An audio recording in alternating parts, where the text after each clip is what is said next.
መልካም አለን። አካባቢው በጣም ደስ ይላል።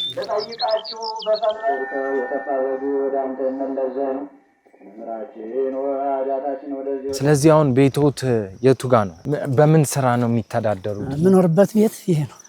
የእርሶን ጥንካሬ ግን አይቼበታል። የመጀመሪያ ጎጆ ተባት ይችላል። ይሄስ ምንድነው? ሪቅ ወይም ጎተራ ይባላል።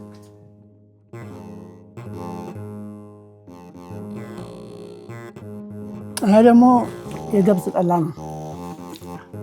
ጀባ ትንሽ እንጀራን ሰፊ ያርግልኝ፣ እግዚአብሔር ይስጥልኝ፣ ያክብርልኝ።